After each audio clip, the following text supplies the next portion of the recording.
Hey there. Welcome to episode 20 of the Boob Report podcast, powered by Helix Interactive. Today, I'm hanging out with Nancy McKay, a woman with an incredible story to share, an ovarian cancer survivor, and now a life coach for women. This is going to be awesome. Okay, so as I mentioned in the intro, we are just going to do something a little different today on this podcast. And we are going to welcome the amazing Nancy McKay. Hey, lady. Hi, how are you? Very, very good. Very excited. We're going to take a little turn away from breast cancer on this one, although it will tie back in. You guys will see.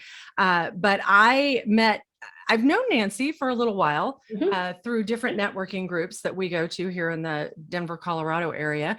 But she has a pretty amazing story. And I'm going to let her just say hi and just jump in here and tell us a little bit about Nancy. Well, hello. I want to thank you very much for the invitation to be here, Michelle. This is really great. And you and I were talking just a couple of weeks ago about the correlation between breast cancer and ovarian cancer, which is what I was diagnosed with almost 7 years ago. So one of the things that's so deadly, actually, about ovarian cancer is because the symptoms are so benign. And as women, we all need to know what those symptoms are. And I had no idea before I got sick. So, and I was very lucky in that one morning I stepped out of the shower and doubled over in pain, thought I was having an appendicitis attack, and went to the ER, and they did a vaginal ultrasound, and they determined that I had a fibroid tumor on my right ovary and that I should follow up with my gynecologist. And so as soon as possible. Oh yeah. And so I love that, as soon as possible. Yeah. The little tagline. And here's the report, and here's the disc that you take to the doctor so that they can read the ultrasound. Right. And so I get on the phone when we get home. They gave me painkillers while I was there. The pain had subsided, and called the doctor. And, I'm not a hypochondriac by any stretch of the imagination. And yet there was this thread in me that was I knew that this was something not to screw around with, right? And so I was really persistent. Some may call it being a pain in the ass with the doctor's office. Mm-hmm. And so finally they, reluctantly gave me an appointment. I think it was the next day. And when the doctor walked into the office, she looked at me like, you are a thorn in my side.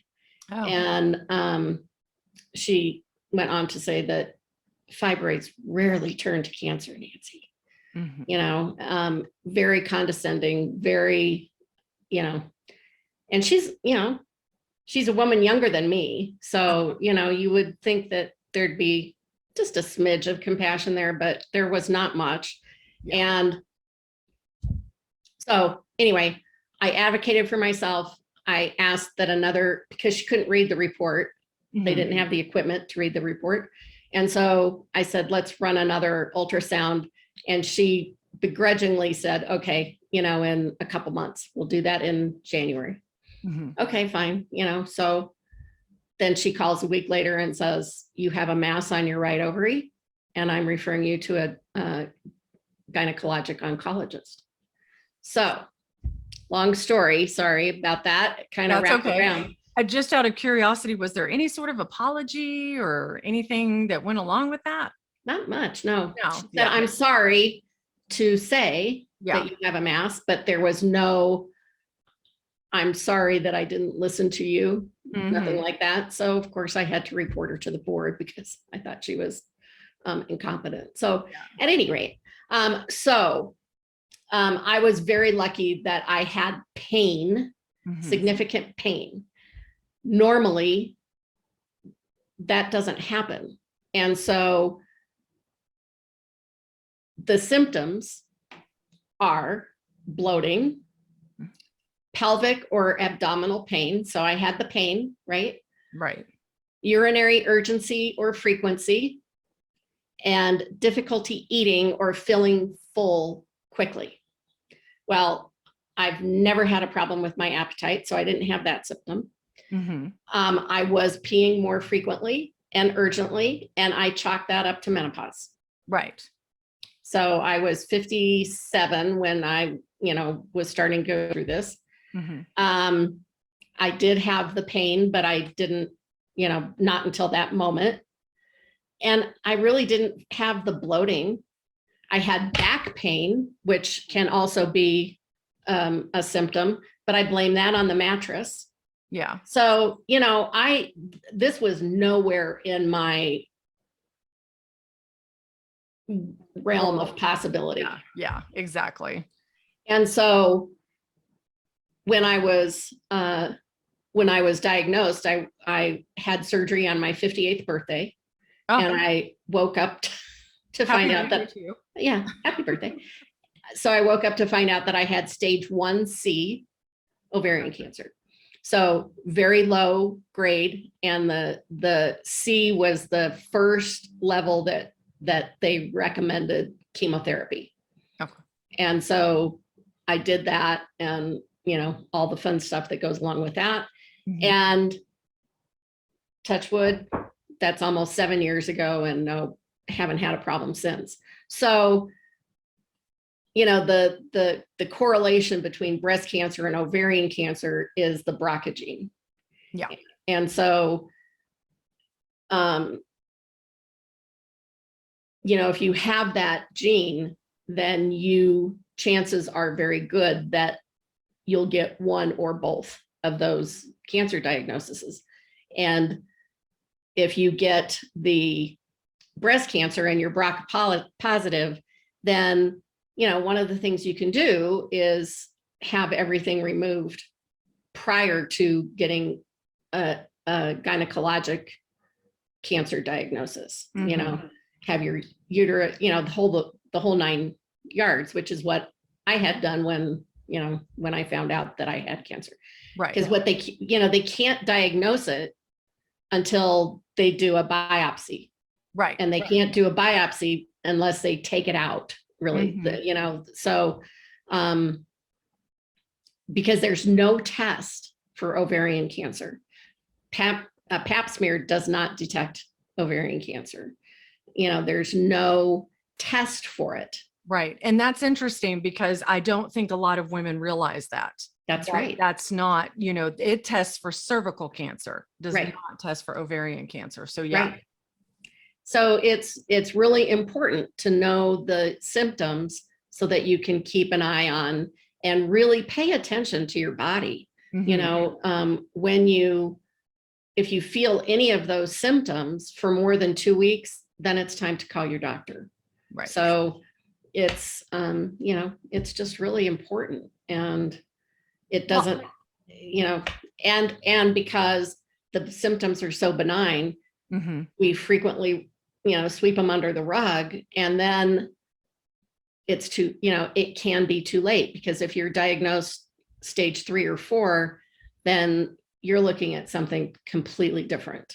And absolutely. That's why it's such a deadly disease, is because we frequently don't know we have it.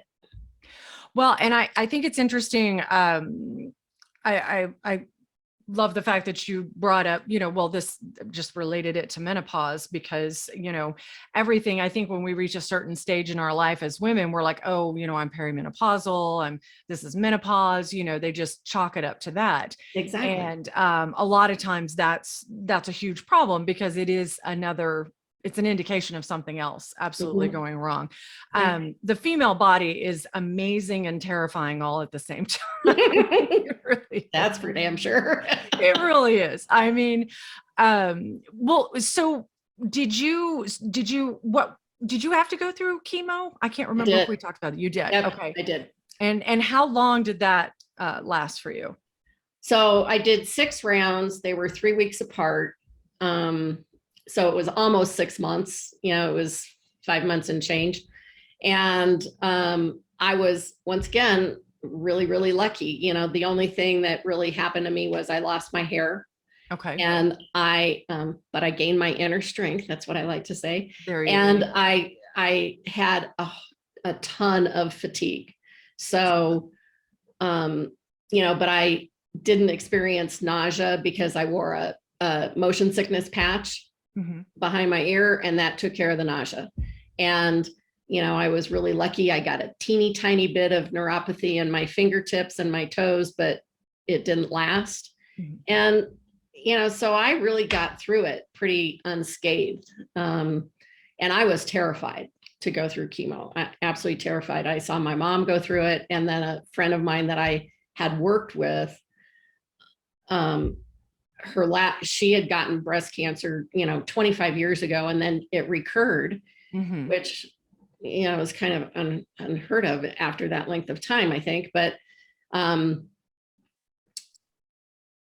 she was on her last round, and I don't want to terrify anybody with this, but she was in her last round of chemo, and she had a reaction to it that affected her breathing.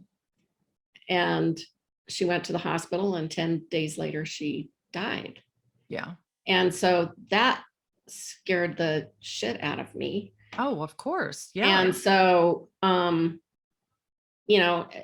which I told them about when I sat there, and, they really monitored not only the administration of the chemo, but my mental status as I was going through it. They were very, those chemo nurses, man, they are on it, and they have such compassion and such care.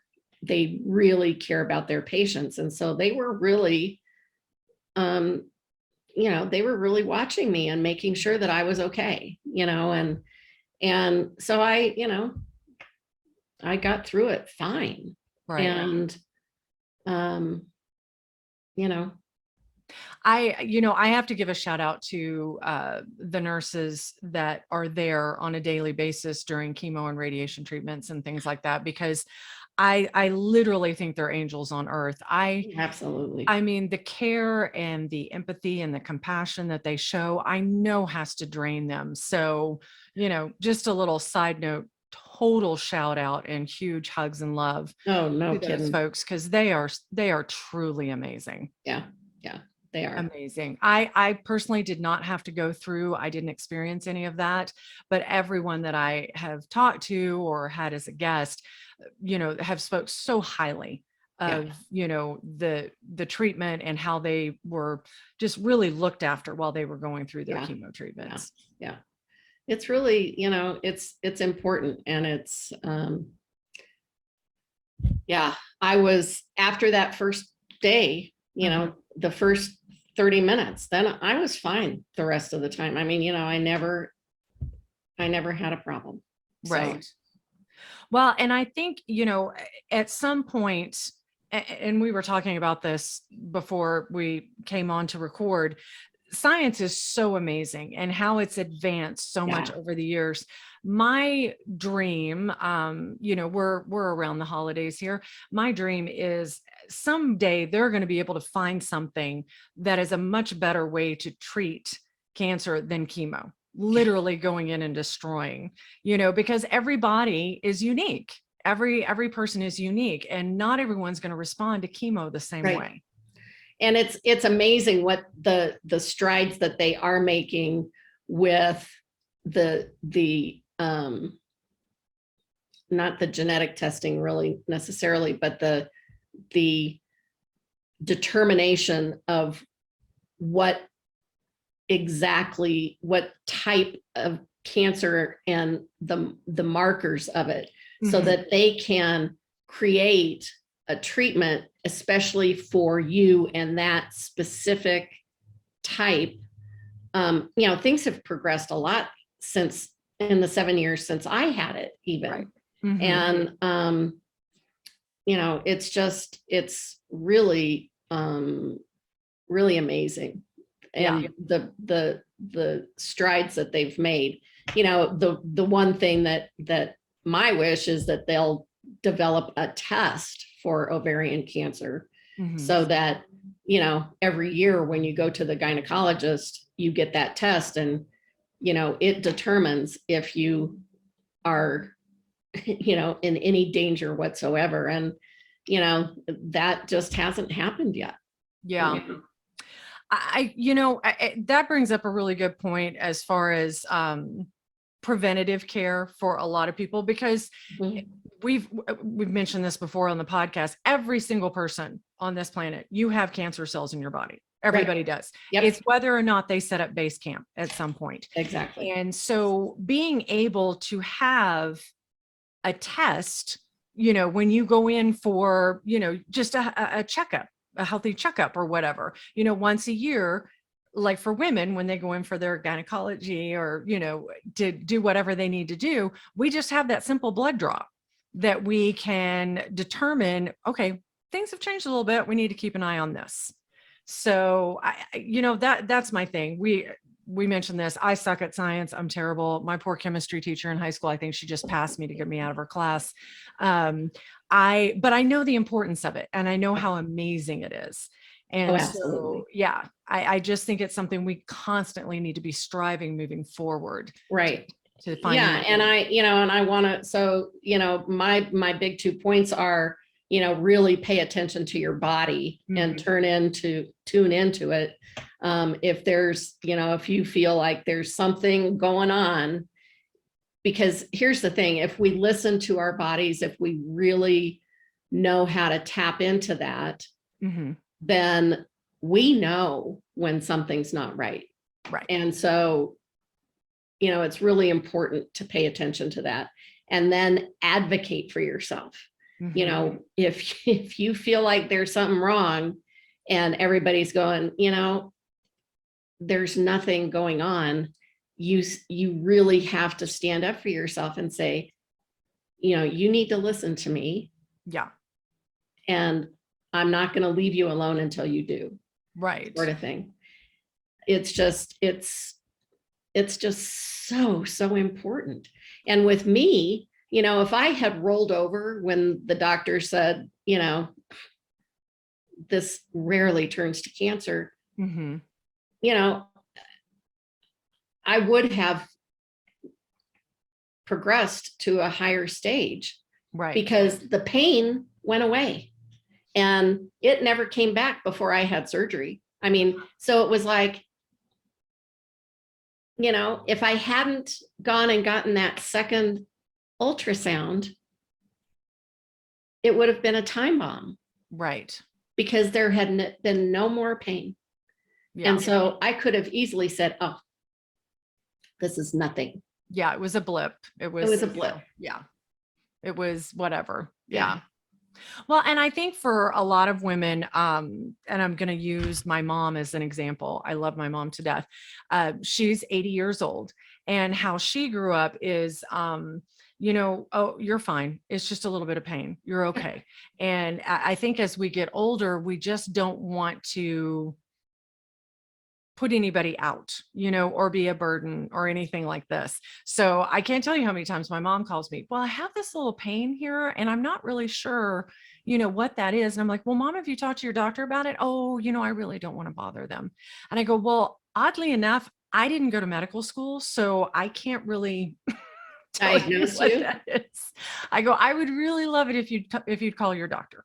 Yeah. So and I think that sometimes people feel like they're being a pain or something when they're advocating for themselves. Right. And there's nothing further than the truth there. And the other thing is that as women, we take care of everybody else before we take care of ourselves. Yep. And now, and especially if you're an entrepreneur, right? You got a business to run. You don't have time to be running to the doctor, for Christ's sake. It's like, we got things to do. Yeah. right? Yeah. And taking care of ourselves frequently sits on the back burner. So, I'm here to tell you, and so is Michelle, that you got to take care of yourself. And I still don't do it very well. I don't either. I got to but practice what I preach. but I do listen to my body. Mm-hmm. And that's the one thing that I have changed. I mean, I'm not gonna screw around with it anymore. It's, you pay attention. Well, And I think as I just say that, I remember that, oh, well, I've kind of got this stomach thing going on and I haven't gone to the doctor. So maybe I might perhaps I should take my own medicine there. There you go. Yeah, I agree with you. I totally agree with you. Yeah, it's well, and I'm not sure if you've experienced this, but I know I've talked to several other women who have gone through their breast cancer journey. They're on the other side of it in survivor thrivership. And when they go back to see their oncologist, there's always that tiny little fear, waiting for the blood work to come back and waiting for, whatever. And honest to God, same thing for me. I go again in January and January 2022. And when I go, there's a little part of my stomach that's a little nauseous. Yeah. Of course there is. And that's normal. That's human, right? You'd be, I'd worry about you if you didn't. Right. And, but you're going to cross, this is your 5-year mark, right? Yeah. I hit 5 years in September of 21. Okay. Yeah. Okay. So, probably they're going to probably kick you to the curb as far as, watching you as carefully as they have been. Yeah. Well, interestingly enough, I did talk to my oncologist when I went in last January, and I said, okay, I'm hitting 5 years in September. So I won't see you guys again. Right. And he's like, no, we've actually extended it out another 5 years. So I still have to go once a year for 10 years. And he goes, sorry. And I'm like, don't apologize. I'm fine. Yeah. I think I would have felt a little, oh my God, what do I do now? Right. So as long as you keep giving me good news, I'll come back and see you once a year. It's fine. Yeah. Right. Well, that's great. Well, my oncologist has given me the option, Yeah. You don't have to come back, but if it's peace of mind for you to come back every year, then that's fine. So Yeah. And I haven't decided. Well, we've like covered the gamut of ovarian and breast cancer. Yeah. I want to, before we, start getting towards the end, I want to talk about what you do with your work with women. And I got to experience it a couple of weeks ago and it was phenomenal. So I want you to talk a little bit about what you do and how you can help other women. Well, thank you very much. Yes. Well, I am a life and equus coach, and equus are horses. And so I use horses as co-facilitators to help women process whatever is keeping them stuck in the effing muck, is what I like to say. There you go. And so I'm also in recovery. I've been, I quit drinking in 2009. So I'm coming up on 13 years of sobriety. Thank you. Congratulations. And so not all my clients are struggle with alcohol, but many of them do. Mm-hmm. And so that's an area that is full of shame and regret and guilt. And, there's a lot to untangle there. And so those women really can benefit from coaching in general, and especially from equus coaching. Mm-hmm. Because what happens is when you step into the round pen with a horse, as you well know, because this happened with you a couple of weeks ago, the horses give you feedback unlike anything else.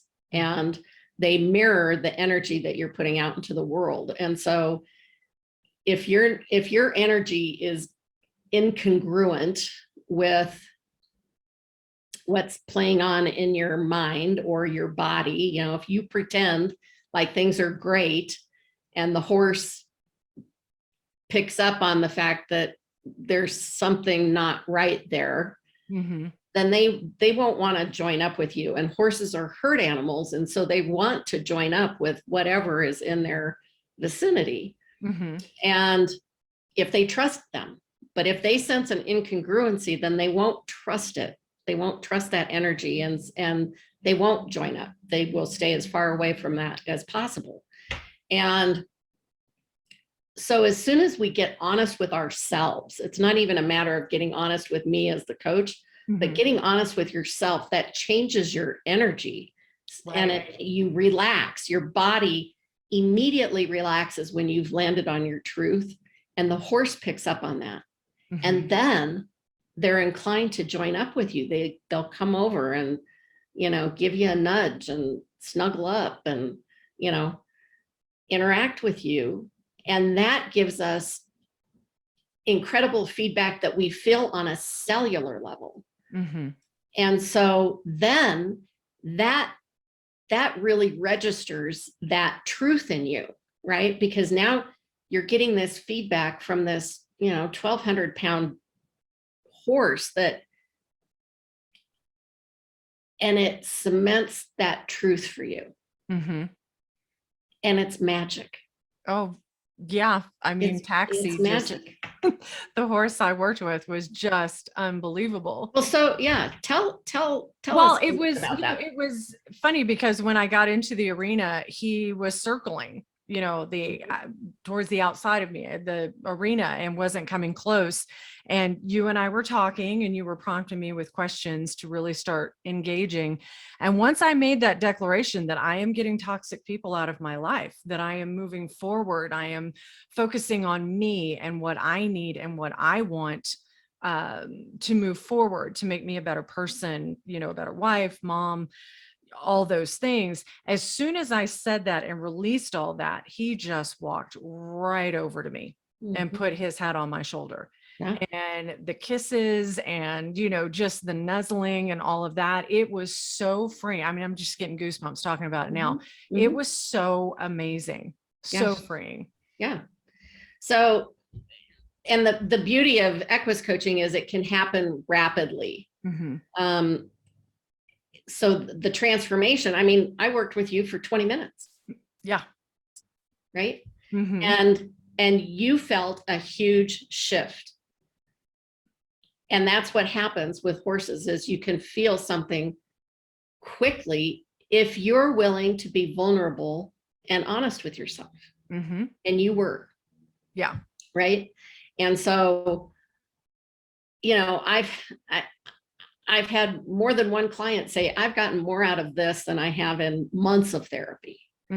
Just one session. It's like, why would you want to sit in a place of conflict or suffering or, indecision, even if you don't have to, right. Come play with the horses and find your truth, right? It's amazing. Oh yeah, it's an amazing day. And we'll have the links, information for all of Nancy's programs and everything. And just to get to know Nancy better, because I got to tell you, you're a rock star, my friend. It's just, you're totally amazing. We'll have all of that in the show notes on the website for the podcast. Great. But so I want to thank you for coming on with us. We took a little bit of side turn from breast cancer, but I think we covered quite a bit of stuff because it's all about women on this show. Absolutely. Yeah. And we're all in it together. And so, lean on your girlfriends. I can't, I can't say it enough. I've got one of my high school friends is staying with me right now. While she's in town visiting with her mom, who had been in the hospital. And it's so important to be able to lean on your friends and